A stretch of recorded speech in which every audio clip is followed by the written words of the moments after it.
ಚಿತ್ರರಂಗದ ಒಳಿತಿಗಾಗಿ ಕಲಾವಿದರ ಸಂಘ ಇವತ್ತು ಹೋಮ ಪೂಜೆಯನ್ನ ನೆರವೇರಿಸಿದೆ. ನಾಗಾರಾಧನೆಯ ವೇಳೆ ಭಾವೋದ್ವೇಗಕ್ಕೆ ಹಿರಿಯ ನಟಿ ಜ್ಯೋತಿಯವರು ಒಳಗಾದರು. ಈ ಸಂದರ್ಭದಲ್ಲಿ ಕೂಡಲೇ ಎಲ್ಲರೂ ಅವರನ್ನ ಸಮಾಧಾನ ಪಡಿಸಿ ಪಕ್ಕದಲ್ಲಿ ಕುಳಿಸುವಂತಹ ಕೆಲಸವನ್ನ ಮಾಡಿದ್ದಾರೆ.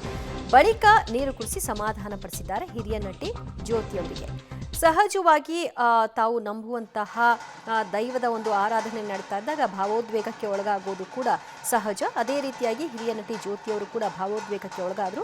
ಜೊತೆಯಲ್ಲಿದ್ದಂತಹ ಸಹ ಕಲಾವಿದರು, ಅವರ ಸಹಪಾಠಿಗಳೆಲ್ಲರೂ ಕೂಡ ಅವ್ರನ್ನ ಸಮಾಧಾನ ಪಡಿಸಿ ಪಕ್ಕಕ್ಕೆ ಕುಳಿಸಿ ಒಂದಷ್ಟು ನೀರು ಕುಡಿಸಿ ಸಮಾಧಾನ ಪಡಿಸಿದಂತಹ ಪ್ರಸಂಗವೂ ಕೂಡ ನೆರವೇರಿತು.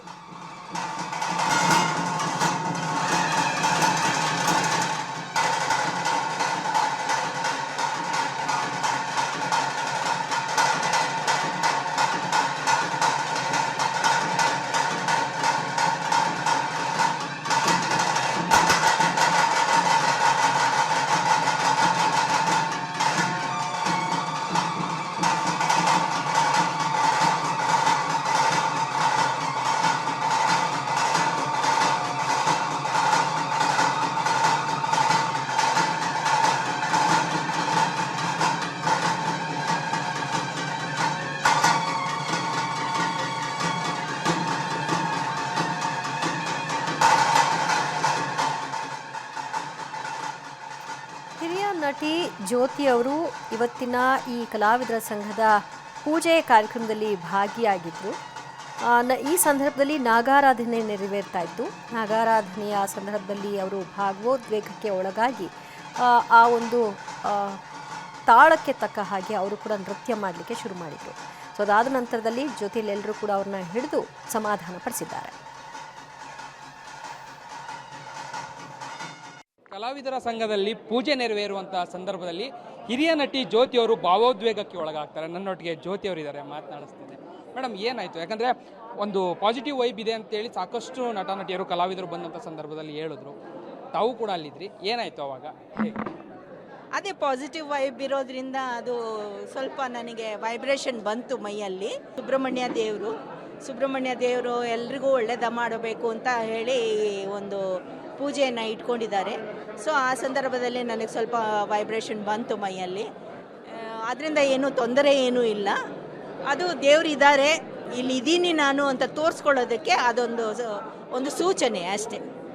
ಯಾಕಂದರೆ ನಿಮ್ಮ ಅಕ್ಕಪಕ್ಕದಲ್ಲಿ ನಿಂತಿದ್ದವರು ತಮ್ಮನ್ನು ಸಮಾಧಾನ ಮಾಡಿದ್ರು, ಅವಾಗ ತಮಗೆ ಅದು ಅರಿವು ಆಗ್ತಾ ಇತ್ತಾ, ಹೇಗೆ? ಇಲ್ಲ, ಆ ಒಂದು ಫ್ಯೂ ಸೆಕೆಂಡ್ಸ್ ನನಗೇನಾಗುತ್ತೆ ಗೊತ್ತಾಗಲ್ಲ. ಜಾಸ್ತಿ ಅದು ಬರುವಾಗಲೇ ಗೊತ್ತಾಗಲ್ಲ, ಸಡನ್ನಾಗಿ ಬಂದುಬಿಡುತ್ತೆ. ಸೊ ಆ ವೈಬ್ರೇಷನು ಒಂದು ಫ್ಯೂ ಸೆಕೆಂಡ್ಸ್ ಇತ್ತು. ಅದು ತೀರ್ಥ ಎಲ್ಲ ಹೊಡೆದ್ಮೇಲೆ ಶಾಂತ ಆಗಿಬಿಡುತ್ತೆ. ಅಂದರೆ ಈ ಮುಖಾಂತರವಾಗಿ ಒಂದು ಒಳ್ಳೆ ಸ್ಟಾರ್ಟ್ ಮತ್ತೆ ಸಿಕ್ಕಿದೆ ಚಿತ್ರರಂಗಕ್ಕೆ ಅನ್ನುವಂಥದ್ದನ್ನು ನಾವು ಅಂದ್ಕೋಬೋದು. ಯಾಕಂದರೆ ಒಂದು ಒಳ್ಳೆ ಪಾಸಿಟಿವ್ ವೈಬ್ ಸ್ಟಾರ್ಟ್ ಆಗಿದೆ ಇವತ್ತಿನ ಪೂಜೆ ಮುಖಾಂತರವಾಗಿ. ಖಂಡಿತವಾಗ್ಲೂ ಇದು ಎಲ್ರಿಗೂ ಒಳ್ಳೆಯದಾಗಲಿ ಅಂತಲೇ ಈ ಒಂದು ಪೂಜೆ ಮಾಡಿದ್ದಾರೆ. ಯಾಕಂದರೆ ಸುಮಾರು ವರ್ಷದಿಂದ ನಮ್ಮ ಕನ್ನಡ ಇಂಡಸ್ಟ್ರಿನಲ್ಲಿ ಪಿಕ್ಚರ್ಗಳೆಲ್ಲ ಫ್ಲಾಪ್ ಆಗ್ತಾ ಇದೆ, ಯಾವುದು ಸಕ್ಸಸ್ ಕಾಣ್ತಾ. ತುಂಬಾ ಇಷ್ಟ ನನಗೆ. ನಾನು ಮಾಡ್ತಾನೆ ಇರ್ತೀನಿ, ಮನೆಯಲ್ಲೂ ಕೂಡ ಆಗಲಿ, ದೇವಸ್ಥಾನಗಳಲ್ಲಿ ಆಗಲಿ. ಆರ್ಟಿಸ್ಟ್ ಅಸೋಸಿಯೇಷನಲ್ಲಿ ಈ ಥರ ಆಗುತ್ತೆ ಅಂತ ಅಂದ್ಕೊಂಡಿರಲಿಲ್ಲ, ಬಟ್ ವೆರಿ ನೈಸ್. ಕನ್ನಡ ಚಿತ್ರರಂಗದ ಇತ್ತೀಚಿನ ಈ ಪರಿಸ್ಥಿತಿ ಒಂದಷ್ಟು ನಮಗೆ ಒಂದು ದೊಡ್ಡ ಮಟ್ಟದ ಗೆಲುವು ಬೇಕಿದೆ, ಒಂದಷ್ಟು ಪುಷಪ್ ಮಾಡೋವಂಥದ್ದು ಸ್ಥಿತಿ ಇದೆ ಈಗ ಸದ್ಯಕ್ಕೆ. ಯಾಕಂದರೆ ಬ್ಯಾಕ್ ಟು ಬ್ಯಾಕ್ ಚಿತ್ರಗಳು ಫ್ಲಾಪ್ ಆಗ್ತಾ ಇದೆ, ಜನ ಬರ್ತಾ ಇಲ್ಲ ಅನ್ನುವಂಥ ಕೂಗು ಚಿತ್ರರಂಗದ ಒಳಗೆ ಕೇಳಿ ಬರ್ತಾ ಇದೆ. ಸೊ ಈ ಒಂದು ಸಂದರ್ಭದಲ್ಲಿ ಈ ಇವತ್ತಿನ ಪೂಜೆ ಏನಿದೆ, ಈ ಪೂಜೆ ಎಷ್ಟು ಅವಶ್ಯಕವಾಗಿದೆ? ಫಸ್ಟ್ ಆಫ್ ಆಲ್ ಈ ಪೂಜೆ ಆಗಿರೋದು ಎಲ್ರಿಗೂ ಒಂದು ಹಬ್ಬ ಮೂಲಕ ಎಲ್ಲ ಬೆಸ್ಟ್ ವಿಶಸ್ ಸಿಗಲಿ ಅಂತ ಆಗಿದ್ದು ಒಂದೇ ಒಂದು ಉದ್ದೇಶಕ್ಕೆ. ಅದಾದಮೇಲೆ ಐ ಥಿಂಕ್ ನೀವು ಇನ್ನೂ ಹಳೇ ಕಾಲದಲ್ಲೇ ಇದ್ದೀರಾ. Vijith movie is doing so well and ಹಬ್ಬ ಸಮಯ ಪಾಸಿಟಿವ್ ಆಗಿ ಯೋಚನೆ ಮಾಡಬೇಕು, ಚೆನ್ನಾಗಿ ಯೋಚನೆ ಮಾಡಬೇಕು. ನಾಳೆ ಇನ್ನೂ 2 ಕನ್ನಡ ಸಿನಿಮಾಗಳು ರಿಲೀಸ್ ಆಗ್ತಿದೆ, ಜನ ಮತ್ತೆ ಥಿಯೇಟರ್ಗೆ ಬರ್ತಾ ಇದ್ದಾರೆ. ಸೊ ನನ್ನ ಲೈಫಲ್ಲಿ I have always believed in seeing the positive and seeing the good side of things. And ಹಬ್ಬ ಇದೆ 3 ದಿನ, ಎಲ್ಲರೂ ಒಳ್ಳೆ ರೀತಿಯಲ್ಲಿ ಆಚರಿಸ್ಬೇಕು, ಥಿಯೇಟರ್ಗಳಲ್ಲಿ ಸಿನಿಮಾ ನೋಡಬೇಕು. ಆ್ಯಂಡ್ ವಿಜಯ್ ಅವರು ಇಡೀ ತಂಡಕ್ಕೆ ಕಂಗ್ರ್ಯಾಚುಲೇಷನ್ಸ್ ಹೇಳೋಕ್ಕೆ ಇಷ್ಟಪಡ್ತೀನಿ. ಎಲ್ಲ ಮತ್ತೆ ಐ ಥಿಂಕ್ ಚೆನ್ನಾಗಿ ಆಗ್ತಿದೆ, ಎಲ್ಲ ಪಾಸಿಟಿವ್ ಆಗ್ತಿದೆ. ಆ್ಯಂಡ್ ಐ ಫೀಲ್ ಎಲ್ಲ ಕಡೆ ಒಂದು ಫೇಸ್ ಇರುತ್ತೆ ಲೈಫಲ್ಲಿ. ನೀವು ಒಂದೊಂದು ಸತಿ ಮೇಲೆ ಇರ್ತೀರ, ಒಂದೊಂದು ಸತಿ ಕೆಳಗಡೆ ಇರ್ತೀರ, ಸಕ್ಸಸ್ ಆಗಿರ್ತೀರ, ಫೇಲಿಯರ್ ಆಗಿರ್ತೀರ. ಸೊ ಅದರ ತಲೆಯಲ್ಲಿ ಮತ್ತು ಮನಸ್ಸಲ್ಲಿ ಇಟ್ಕೊಡದೆ ಜಸ್ಟ್ 100% ಜೆನ್ಯೂನ್ ಆಗಿ ನಮ್ಮ ವರ್ಕ್ ನಾವು ಮಾಡಿದ್ರೆ I think that's more important. ಒಂದಷ್ಟು ಚರ್ಚೆಗಳಾಗ್ತಾ ಇದೆ, ಯಾರೋ ಒಬ್ಬ ವ್ಯಕ್ತಿಗೋಸ್ಕರ ಪೂಜೆ ಮಾಡ್ತಾ ಇದ್ದಾರಂತೆ ಕಲಾವಿದರ ಸಂಘದಲ್ಲಿ, ನಾವೆಲ್ಲರೂ ಯಾಕೆ ಭಾಗಿಯಾಗಬೇಕು? ಯಾರೋ ಒಬ್ಬ ವ್ಯಕ್ತಿ ನೇರವಾಗಿ ಹೇಳೋದಾದ್ರೆ ನಟ ದರ್ಶನ್ ವಿಚಾರದಲ್ಲಿ ಪೂಜೆ ಮಾಡ್ತಾ ಇದ್ದಾರೆ, ಅವ್ರಿಗೋಸ್ಕರ ಯಾಕೆ ಪೂಜೆ ಮಾಡಬೇಕು? ಈ ಒಂದಷ್ಟು ಚರ್ಚೆಗಳೇನಿದೆ ಹೆಚ್ಚಾಗಿ ಜನ ಬರಲಿಕ್ಕೆ ಅಂದರೆ ಕಲಾವಿದರು ಬರಲಿಕ್ಕೆ ಆಗಿಲ್ಲ ಅನ್ನುವಂಥದ್ದು ಕೇಳ್ಬರ್ತದೆ. ಇಲ್ಲಿ ನೀವು ನೋಡಿದ್ಮೇಲೆ ನಿಮ್ಗೇನು ಅನ್ನಿಸ್ತಾ?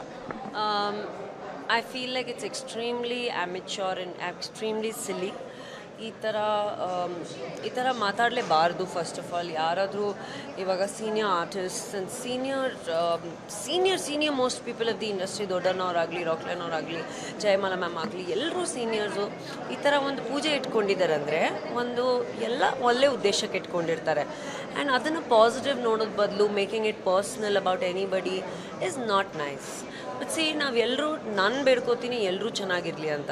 I feel it's not a one person thing, it's never been a one person thing and it shouldn't be treated like a personal thing as well. ಎಲ್ಲರೂ ಒಂದು ಹಬ್ಬದ ದಿನಕ್ಕೆ ನನಗೆ ಚೆನ್ನಾಗಬೇಕು, ನಿಮಗೆ ಚೆನ್ನಾಗಬೇಕು ಅಂತ ಏನಿಲ್ಲ ಅಲ್ಲ, ದೇವ್ರ ಹತ್ರ ಎಲ್ಲರೂ ಚೆನ್ನಾಗಿರ್ಬೇಕು ಅಂತ ಬೇಡ್ಕೋತೀವಿ. So I believe everyone should be happy and I think it's very silly. Just leave it, I don't know what. ತುಂಬ ವರ್ಷಗಳಿಂದ ಇಂಡಸ್ಟ್ರಿಯಲ್ಲಿ ತಾವು ಕೂಡ ಇದ್ದೀರಿ, ಯೂನಿಟಿ ಇಲ್ಲ ಅನ್ನುವಂಥದ್ದು ಪ್ರತಿ ಸರಿ ಕೇಳುತ್ತೆ. Is it true? Not really. Sometimes yes, sometimes no. Because as we are all actors, co-actors in the industry, competition ಅನ್ನೋದು ಇದ್ದೇ ಇರುತ್ತೆ.